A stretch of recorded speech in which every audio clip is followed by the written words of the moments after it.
Infosys provides world-class online IT training, staffing, and software testing solutions to customers worldwide. H2K Infosys, how we are different from our competitors. 100% job-oriented training, hands-on project work, cloud test lab, resume preparation and review, mock interviews, robust syllabus, one-time fee and lifetime access to classes, access to recorded sessions of live classes. H2K Infosys has won the trust of thousands of students worldwide. For a free demo class, visit us at h2kinfosys.com.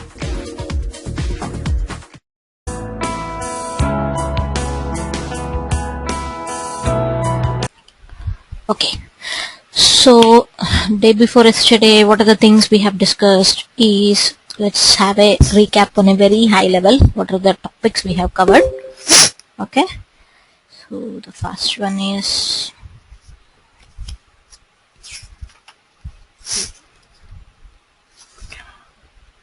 how to design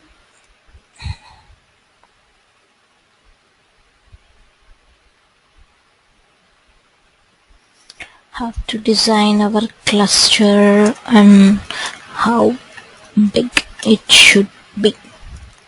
Right? Based on the incoming data, we will be planning our cluster size, and we had seen an example for that as well. And the second one is, right, these are the high level things we have discussed, right? How we have to design few admin commands, what type of operating systems we can use to install Hadoop, and how to add a new node or delete a new node. What are the things that we have to keep in mind while adding a new node, because we have to do some cluster balancing and few commands are there to balance this cluster as well, right? So let's talk about what are the types of modes that we can install Hadoop today, okay, and also few important configuration sites. So once you get to know about these configuration sites, tomorrow we can discuss on the actual installation process. Okay.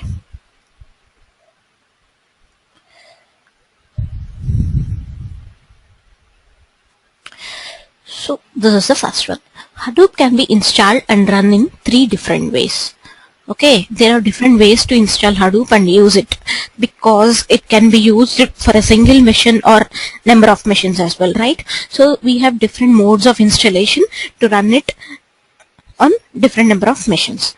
So the first one is local job runner mode. So we will discuss about that in the next slide, okay? And the second one is pseudo distributed mode. And the last one, which is a very important one and which is used in most of the companies, is distributed mode. So that is how the beauty of Hadoop comes with, right? Distribution is the main important thing. Let's see the first one, which is local job runner mode. What it says is runs on the local file system and not on HDFS. So earlier when Hadoop was installed, they doesn't have a storage for themselves. In the sense, they use it to use the local file system of that operating system itself, so that they doesn't maintain any database, something different for Hadoop. So it is like our MapReduce program use it to run as a simple common Java program. Just they use it to follow the structure or strategy to run a MapReduce program. But it looks like a common Java program, but it doesn't actually follow the distribution of the data or accessing the data from different locations. So it's like a regular Java program. So that's what it's saying. No Hadoop processes are required to run. So actually we have different processes, right? In the sense, different daemons that would be running whenever we install Hadoop and start running any program. So in local job runner mode, no Hadoop process. Everything use it to run in a single one JVM. That's what it is saying again. Everything runs on a single JVM. So if at all, if you go in, log in into your Hadoop systems and it's being installed in local job runner mode, you cannot see all the services running like name node, secondary name node, job tracker, data node and task tracker. So for example, if one goes down, everything will goes down because everything is interdependent. ideal for MapReduce programs during development phase because it doesn't need to fetch any particular information from different areas. So that is where just to test our MapReduce program, which is designed in the way Hadoop programs need to be, it will be good only for that purpose, but it will not give you the actual purpose of Hadoop, like getting the data from different areas or processing in multi-threaded way. Does run with certain limitations, like only one reducer can specify it. So don't worry about this. I will let you know like what is a reducer and what the function of it, how many reducers we can use, and what is the reason of having multiple reducers and all those things. But as of now, remember, like in local job runner mode, we will be able to use only one reducer in our MapReduce programs. Okay. The next one is pseudo distributed mode. So this is the one of the important modes that we would be discussing about, and even tomorrow we will be installing Hadoop in pseudo distributed mode. Okay, the modes that is currently used by us, not only by us, even if you go to companies and have a look, they would be using a pseudo distributed mode for their test environments and all those things, or development environments. Only in production they used to have some other mode, but for their development environments and the areas where they use it to write MapReduce programs is on pseudo distributed mode only. So what it happens exactly here is each daemon like name node, data node, etc. runs in its own JVM. Basically each daemon runs independently. So let's see what is a JVM. We all know, I think hopefully we all know like what is a JVM. It's like a Java virtual machine. So every process will run under a Java virtual machines. In the sense, all were not interrelated. So everything is independent. So for example, if one process goes down, there is no rule or nothing set up like another process also needs to go down. So this is where we are going to install through our VM. Simulates the real Hadoop cluster on a single physical machine, because as we are going to install Hadoop on a single physical machine, we need to run everything on its own. In the sense, all the processes need to be run on its own. So that's the reason we are using pseudo distributed mode. Uses HDFS for storing the data. So here we will be driving the data, or we will be loading the data into our HDFS from our local file system, and then we will be using these paths in our MapReduce programs. Perfect for developing and testing apps before launching into cluster. So before actually loading into our distributed mode or our multi-node clusters, whatever the programs we are deploying, we use it to first develop in this mode, test if everything goes well and running well in this mode, and then only we will deploy in our production environments in a different distributed mode. Okay. So the last one is distributed mode, the mode for which Hadoop was really made. So no clashes or nothing, no dependency on each of things, everything runs on its own JVM and multiple threads can be executed at the same time. So completely distributed. In the real world Hadoop clusters, data node and task trackers run on a single mode, and all the remaining processes will run on independent modes, in the sense independent machines. In real world Hadoop clusters, name node, secondary name node and job trackers run on dedicated machines. So if you take a distributed mode, this is how the cluster looks like. So this is how the machines look like in distributed mode. So whatever we had discussed in our first classes of HDFS is of distributed mode only. If you take pseudo mode, everything, all the processes will run on a single machine. So machine 1 will contain name node, secondary name node, job tracker, task tracker and data node. So all the 5 processes will run on a single machine. But you will be able to see that all these 5 processes are running and everything is independent to each other. But if you take a local machine, in the sense local mode, you will not be able to see that all these processes are running or not. And if one particular process goes down, everything will goes down.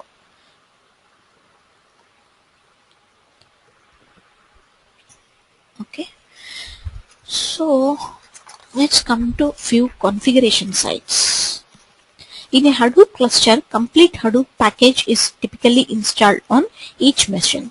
So if you take a distributed mode where we have set of machines, suppose again if we consider the same thing, here we have 100 machines. So what we will do in distributed mode is we will install Hadoop on each of the machine. So on 100 machines we will be installing Hadoop in a pseudo distributed mode or somewhere. So such that both all the 100 machines will act together and they will work as a distributed mode. Each node has its own set of configuration parameters. Suppose think like there were some 10 to 20 configurations that needs to be done on each of the Hadoop installation. So each machine will have its own set of configuration. So this machine may have configurations as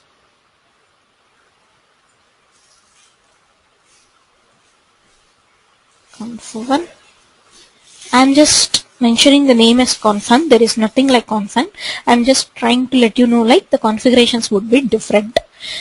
Most of the times it would be same, but maybe sometimes for name nodes and secondary name nodes and job trackers, the configurations might be different and the configurations would be same for all the remaining machines. So that is how it happens.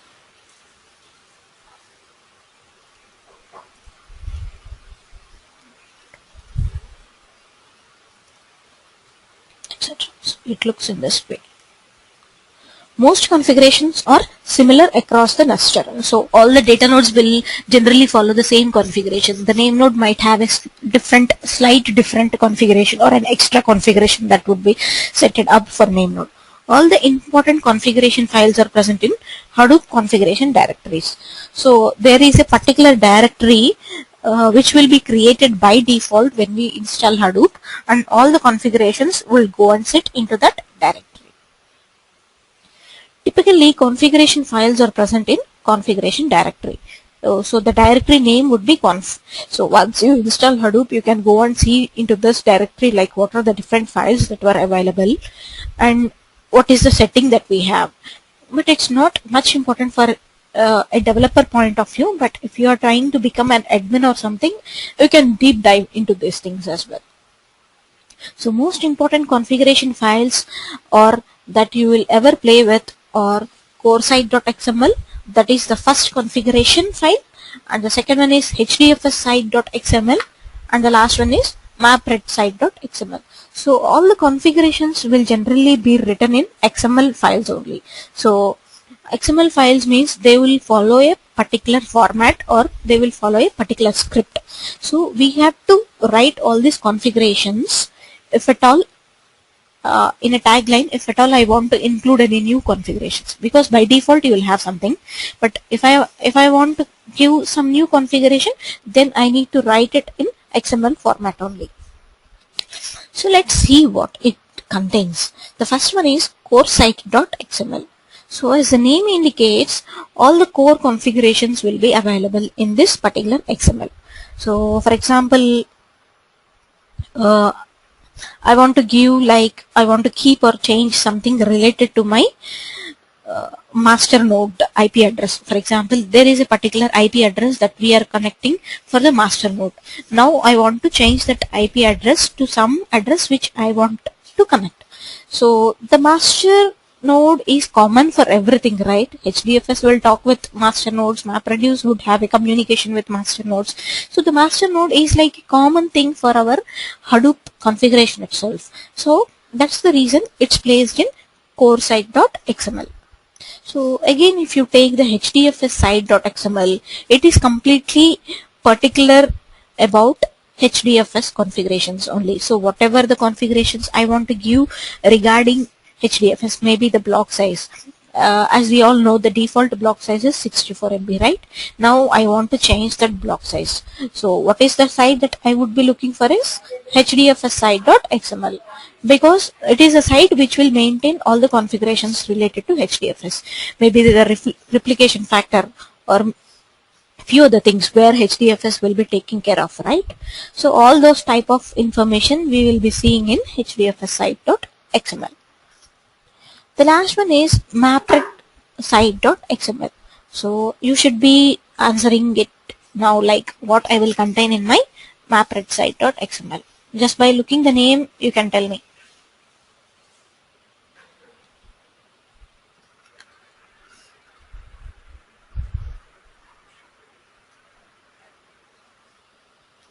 Guys, come on, say something. Right. So all the MapReduce related things will be given in this mapred site.xml. So suppose I want to change the IP address of my job tracker. So definitely job trackers and task trackers will be related, or they are connected to MapReduce configurations only. So I will have those configurations in my mapred site.xml. So these are the three main XMLs that we will be discussing on. There are few other things also, but tomorrow I will be explaining them while I explain you the installation modes. I mean in the installation process.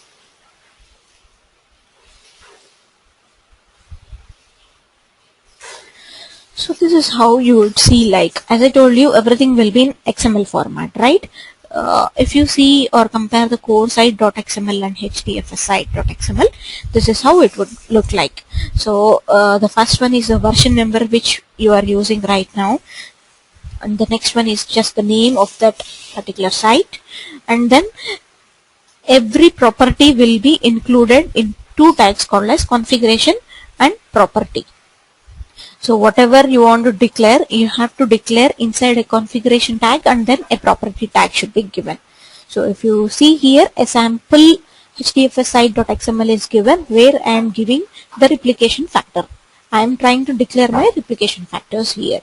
So by default it would be 3, but if at all I want to change my replication factor to 1, this is how I have to give in my HDFS site.xml. So the replication name will be written as name dfs.replication and the name.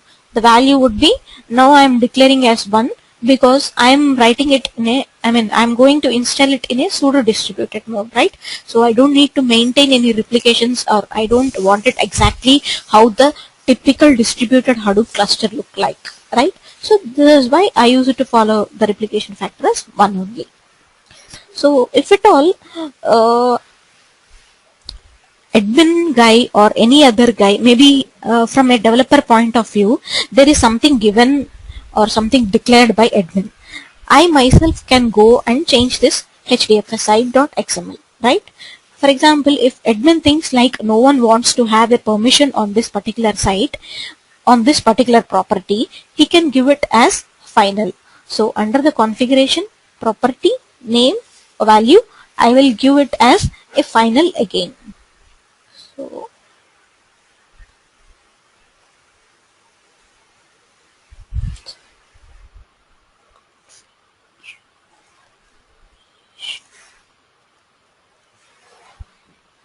property, name. So, and also guys, remember every tag will end with a end tag in this way. So it will have a backslash such that it indicates that it's the end of that particular property.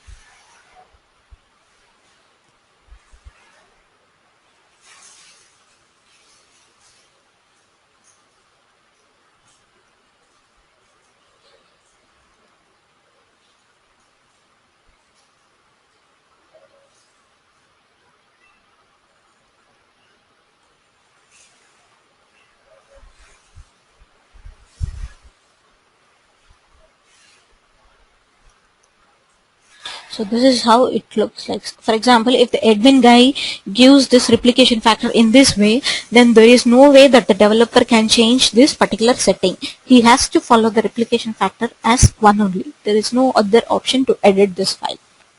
So the command would be final as true. If it is false, means the developer or any guy can change his particular configuration on his machine. So, and the core site is the same thing which we had followed in HDFS site. Again, the name and value would change. So fs.default.name. So this will tell you like what is the name node address that we are going to connect. So the default address would be 8020 port. So the name node would be connecting to a port called as 8020. So every machine, every type of setups will have their own port numbers, right? So for example, if you take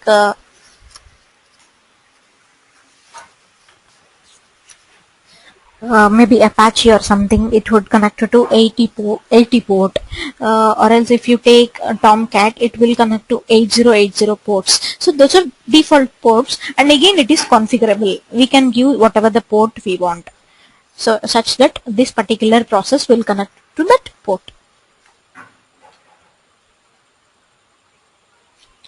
So defining HDFS details in HDFS site. So these are few important properties that we would be declaring in HDFS site. Not that everything is mandatory, but a few things we would be giving. So the first one we will see is dfs.data.dir. So the value is I am giving. So as I told you, in a cluster, in a typical cluster, I would be copying the name nodes or master nodes into different disks, right? So in order to maintain a RAIDed property, I will be copying those values to 2 or 3 different directories. Here he is copying the values to disk 1 HDFS data, and again the same value is copied to disk 2 HDFS data. So we are manually creating the replication for these type of values, right? So this is what the description. A list of directories where the data nodes store blocks. Each block is stored in only one of these directories. But if I want to store it in different places also, it is possible. Fs.checkpoint.directory. So it will give you a list of directories where the secondary name node stores the checkpoints. So every time, particular intervals, I need to copy fs image and edit blocks from my name node to my secondary name node, right? So this is where the location it actually stores your values. So if you see the mapred site.xml, this is how it look like. So the job tracker is going to connect to the port 8021 by default, and it is how it looks like. Mapred.job.tracker as a name. So a few of the important properties again of a mapred.job.tracker is the port value, whatever we are going to connect, and next one is mapred.local.directory. So it will let you know like a list of directories where MapReduce store intermediate data of jobs. So what happens in a typical MapReduce program is whenever a mapper is executed, the data or the outputs that were generated by the map job will be stored in a local in a local database, but not on HDFS. So all the intermediate data is not used by us, right? We don't need the intermediate data. Where the customer looks like is the final output data. So that's the reason we will store all the intermediate data in our local file system. And this is the directory where we will declare like where it should store in my local systems. And the next one is mapred.system.directory. The directory related to fs.default.name where shared files are stored during a job run. So generally so many shared files will be there which were used by different data nodes, right? So those type of shared files will be declared in this particular property.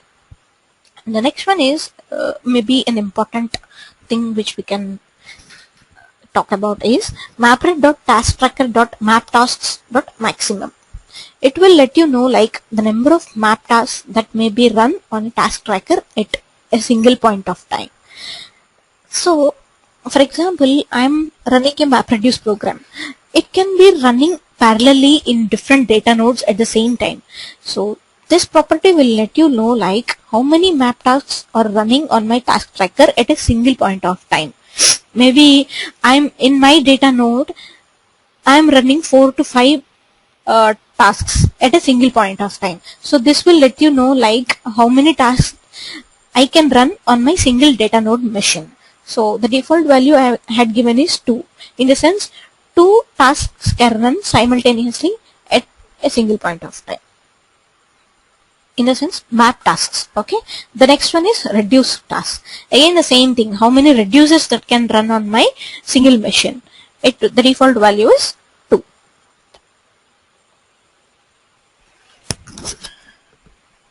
One second, guys.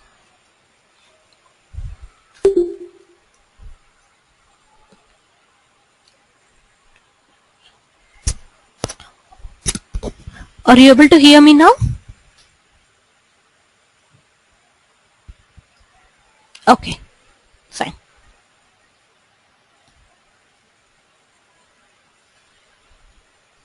So these are the most configuration numbers. So HDFS can interact in many ways. One of the way is through web access. So if at all I want to see how my name node daemon is running, I can connect to this particular site. HTTP localhost 50070.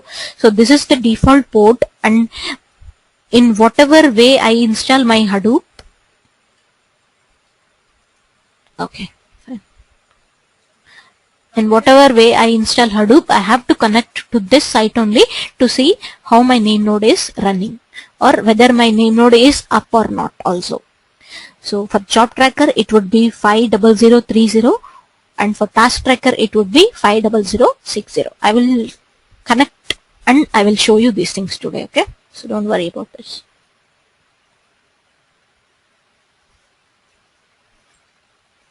So whatever the properties that we had seen till now for each of the site is very minimal. There will be hundreds of properties that can be declared in each of the sites. So these are the default links that will show you like how many properties are there and how many types of configurations we can give as per our wish. So maybe you can connect to any one of these and you can see also.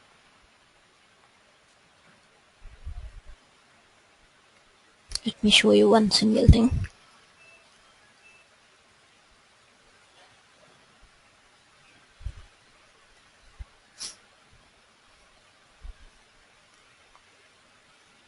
Wow.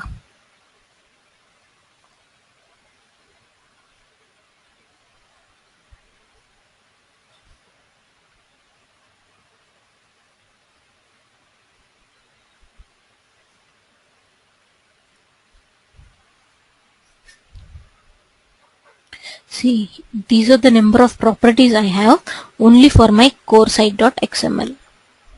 So let me go down.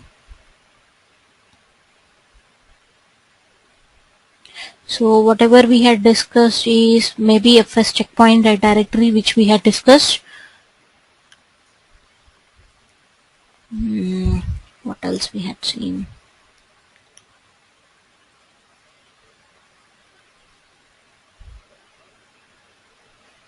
Maybe we will see this hadoop.temp.directory where our temporary files are stored. Most of the times wherever you install Hadoop, you might be seeing this one also. But all these are like only related to admin concepts and they are bothered about this. None of the developer is bothered about these things. Okay, again this is the one fs.default.name. Most of the times we will come across this also. So that's what I see. So you can very well connect to these and check like what are the configurations you have, okay? And there is one more file called as, one more important configuration file called as Hadoop environment.sh. So before installing Hadoop, we would be installing Java into our Hadoop machine, into my local machine. So where my Java is located and all those paths I would be giving in my Hadoop environment.sh file. So if I open this file, you will be seeing like where my Java version, what is the version of my Java and where it is located actually. So again it would be stored in the configuration directory itself. So it's very good enough that you go to configuration site once you install Hadoop and have a high level look on it. That would be enough basically. And one of the property I can give in Hadoop environment.sh is heap size. So any idea of heap size? What is that? Anyone can tell me? Anyone can give a try on this heap size? It's not particular to Hadoop, so that's the reason I was asking you. Exactly, Krishna. Right. So in Java, what we will do is, we will allocate some temporary memory to store all local data or values or intermediate data that was generated. So all the type of temporary memory will be stored based on the heap size that we are giving in a particular area. So here I am giving like export Hadoop underscore data node heap size is equal to 128. So what I am telling is, whatever the temporary data that is being generated by my data nodes, they can use up to 128 MB or whatever the information I am going to use. If at all I am talking about task tracker, it can go up to 512. So this is how the heap size I can declare. So whenever you connect to name node web interface or something, it will show you that how much percentage of heap size is used and still how much percentage of heap size is left or something like those informations it will show you. So this is how the typical environment.sh file looks like. So if you see the highlighted one, it will show you the Java home path where I had installed my Java before installing Hadoop. So the next thing is formats and precedence. Same configuration can be specified multiple times. The one with highest precedence takes the priority. So suppose in a cluster I have 100 machines, and as I told you, on each of the machine I will be declaring the configurations. Okay, so there will be some precedence on pulling these configurations. The precedence from lowest to highest is site.xml on slave nodes. So this takes the lowest priority. So maybe my data node have some configuration in my site.xml that will take my lowest priority. And the second priority goes to site.xml on client machine. So there will be a client machine that would be connected to my Hadoop cluster, right? So my client machine takes much more priority than my slave node. So in my cluster, the admin guy has declared as replication factor as 1. So but while as a client I am going to Hadoop, I am going and connecting to Hadoop cluster, I can give the replication factor as 3 such that I will have my machine or my data gets replicated thrice.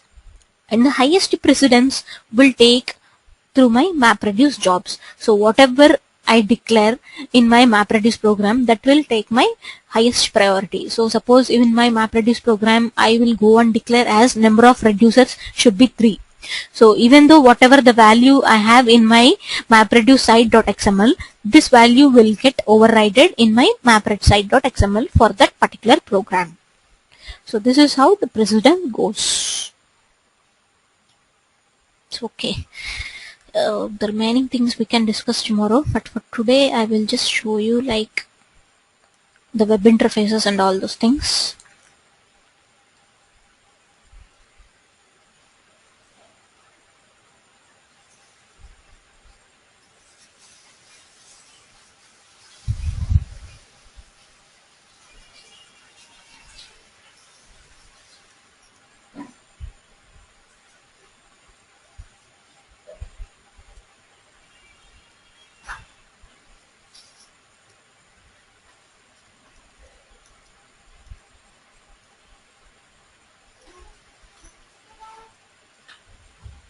So don't worry guys, tomorrow I will explain you like how to connect and how to start up your services and all. So for now, just have a look on how the web interface looks like.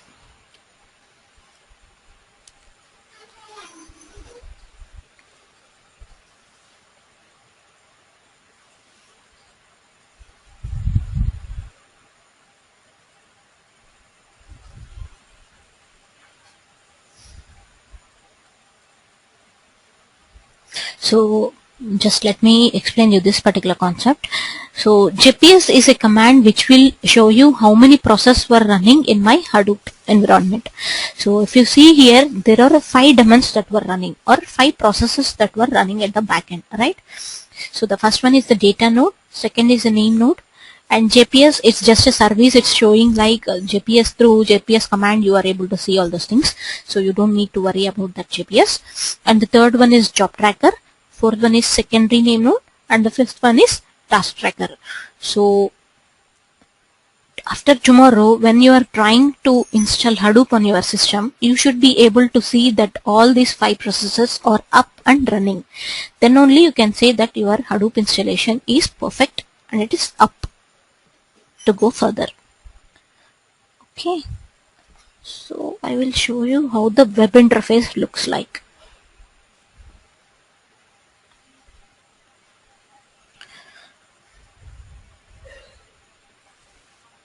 So the default port is 50070 for checking the name node, right? I had shown you in the PPT. So this is the site I am going to connect and check my name node status. So this is how it's showing. The name node is connected to localhost 54310, where this port I had given in my which site.xml? Can anyone tell me?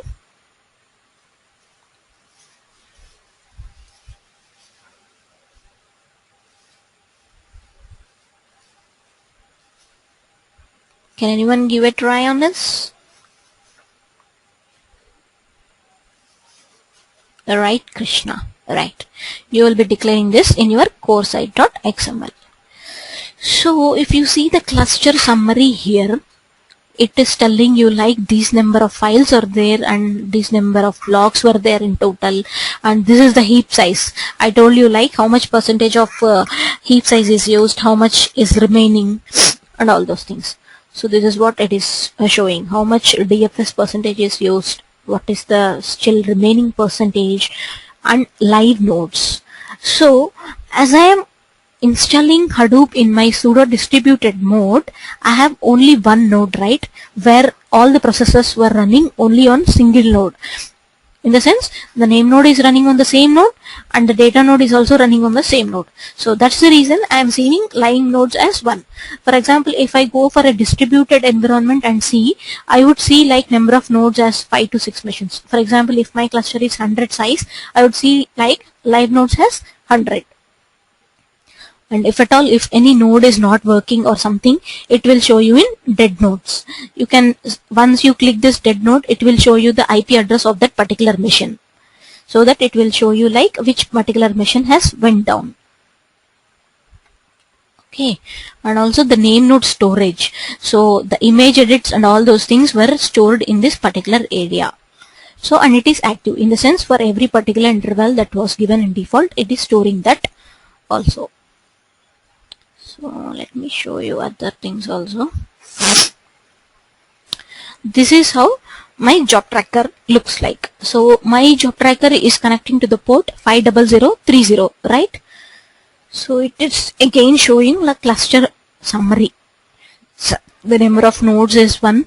If at all, if I am running any job, maybe I am running some MapReduce program, here it will show you like how many tasks, map tasks were running and how many reduce tasks were running. Okay, and what are the, okay, there are few other things like mostly you won't see these things, but let me explain you also. Blacklisted nodes. So it will tell you like, for example, admin will consider like don't use this node at all and we are not going to use maybe node 98 in my cluster.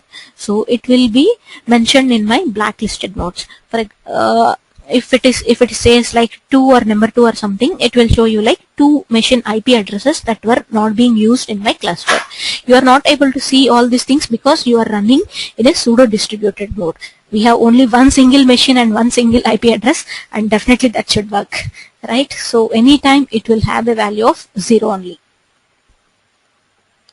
So here it will show you number of jobs that were running, any retired jobs, all those information.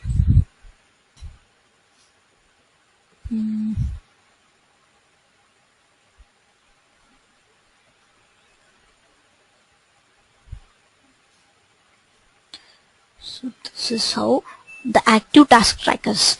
As the task tracker is also up, it is showing the there is a one single active task tracker and it is connecting to 4050 40530 port, and the default values that I had given is 2 and 2. The default map tasks that I can run in my task tracker is 2, and the default reduce task that I can run in my task tracker is 2. So all these things are like again configurable. I can give as per my wish.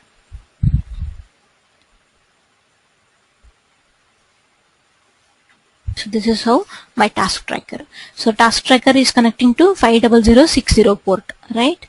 So it will show you like how many tasks are running, if at all if any job is failed, it will show you in the logs. So you can see all the reports here. Okay. Let me show you the configuration directories also. So here I have listed whatever that were available in my configuration directory. So few important things is, the first one is core site.xml, right? It is highlighted in green. We will see what I am having in my core site.xml.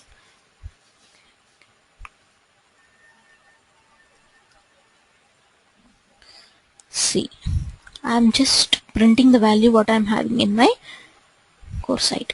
So if you see here, I had given one property, not one, basically two properties.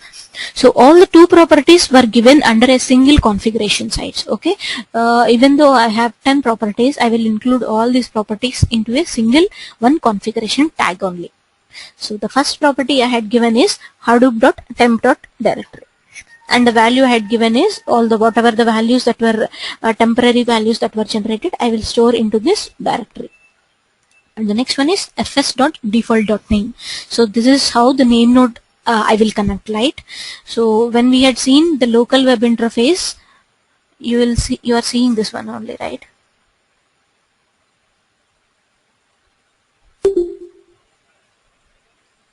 The name node is connected to localhost 54310. So that's what it is mentioning. So if at all, if I give any other port, it will connect to maybe 8020. That is a default port that we will be using in our distributed environments for connecting to name node. So if I give here localhost colon 8020, I would be connecting to the name node, stating as it's connected to that particular port. Okay, let's see the next one. Get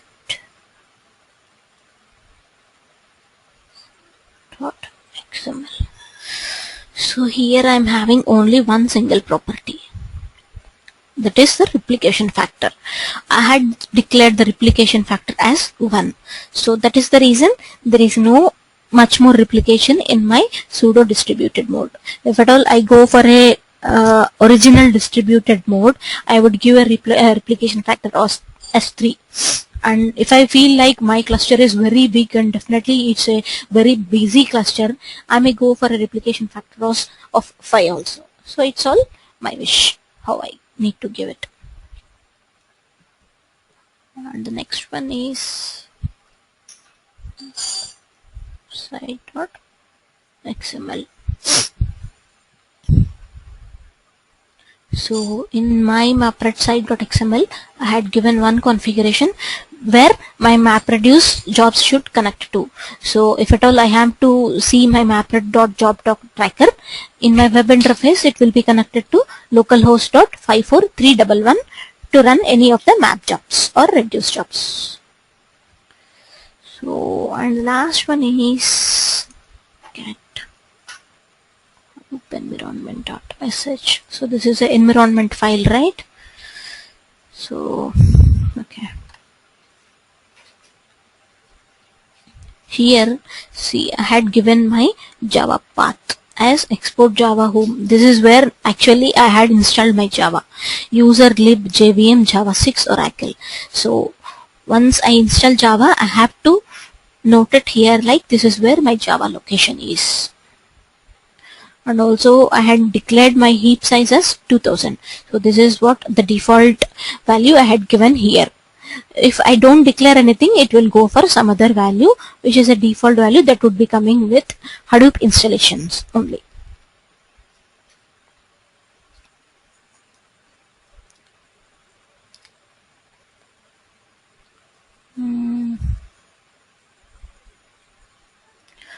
Okay. Okay, this is another thing which you can see. One second, guys.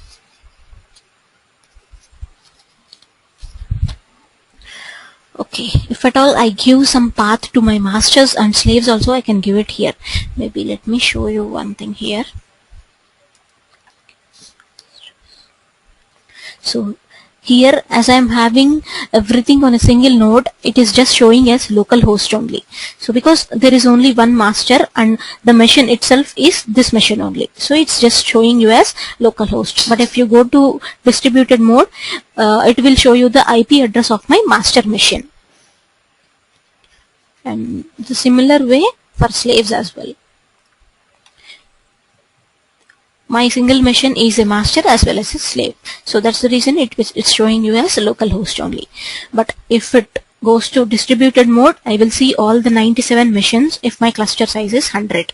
So all the IP addresses you can see here when I give the command cat slaves. So that's what you can know about. That would be enough as per my knowledge. And all the remaining sites.xml, generally you will never ever touch those sites. These are the only few sites that you will be looking into or you will be playing with whenever you are installing Hadoop.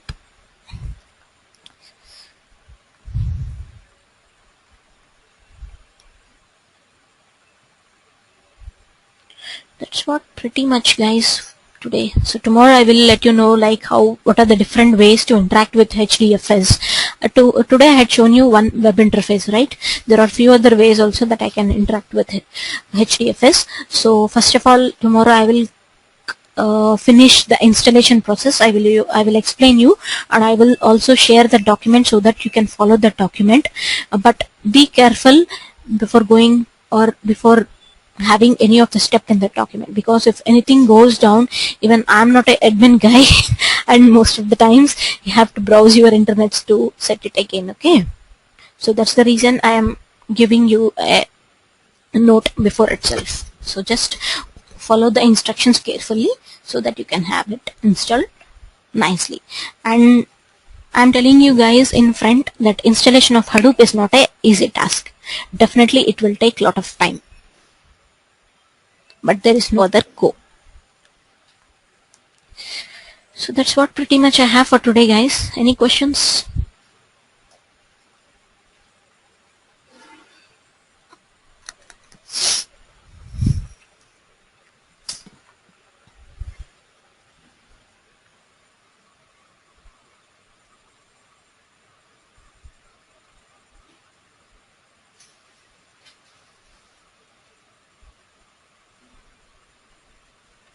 So fine, guys, thank you all for joining today's. Okay, Rahul have a question. You mentioned data nodes are usually installed in CentOS. Rahul, it's up to us like in which operating system we want to install Hadoop. I can very well use Ubuntu, or I can go for CentOS. It's up to me like which operating system I want to install Hadoop. For now I'm following Ubuntu. So for the whole remaining classes, I will show you all the commands or whatever the programs I'm going to run on Ubuntu only. There is nothing different that you will feel. Your instructions will be only for Ubuntu. Yes, but in general, all the instructions will be same in any of the operating system. Maybe one or two commands will change when you have a differentiation between CentOS and Ubuntu, but everything will be in common.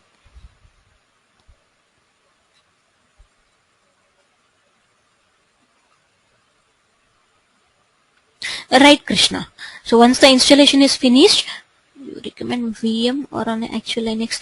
I would recommend VM, Rahul, because most of us, we will be having a Windows as an operating system, right? That is the default operating system we would be getting. So my suggestion would be like download a VMware and install on top of it Ubuntu. And one of the advantage is like I can install a number of operating systems on my VMware, right? I can have Ubuntu or I can have CentOS as well at the same time. So whatever the operating system I want to connect, I can just switch over. So that's the reason I am asking you to download a VMware. Tomorrow I will let you know like what is the VMware that you have to download and what is the Hadoop version that you have to download and all those things.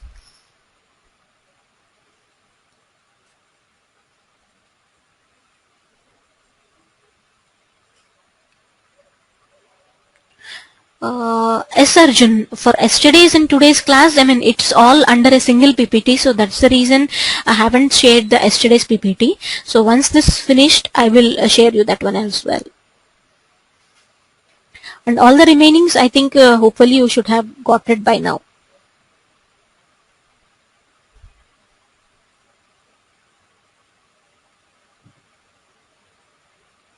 Oh, okay. I will check with Vamsi. Okay, I have shared those PPTs with him. Okay, guys. I will talk with him. Okay. I have shared the remaining PPTs, whatever we had discussed in the initial classes, like the big data introduction, HDFS, reads and writes. All those PPTs I had shared with them. So probably they can give you a link so that you can have a link, look on it.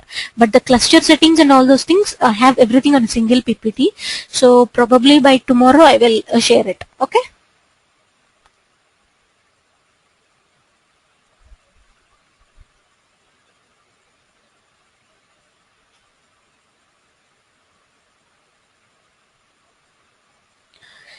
So okay guys, any other questions or shall we roll up for today?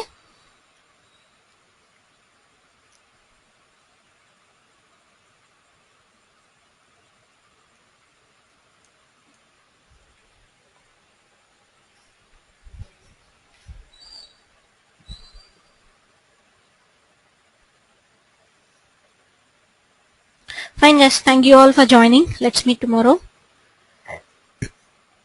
Yes, Krishna, once the HDFS, what I will do is I will share the recordings topics wise. Okay, so once HDFS is finished, I will show you all the related recordings of HDFS. And again, once MapReduce is finished, I will share all the recordings of MapReduce. So this is how I share the recordings. Fine? Okay.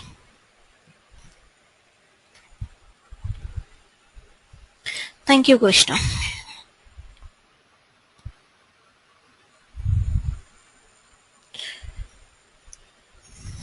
So, any other questions?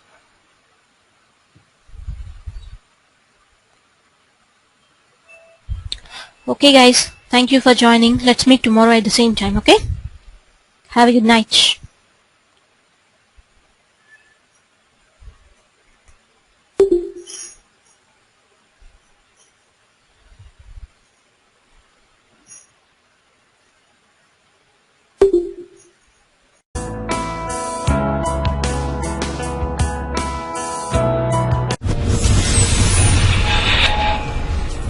H2K Infosys provides world-class online IT training, staffing, and software testing solutions to customers worldwide. H2K Infosys, how we are different from our competitors. 100% job-oriented training, hands-on project work, cloud test lab, resume preparation and review, mock interviews, robust syllabus, one-time fee and lifetime access to classes, access to recorded sessions of live classes. H2K Infosys has won the trust of thousands of students worldwide. For a free demo class, visit us at h2kinfosys.com.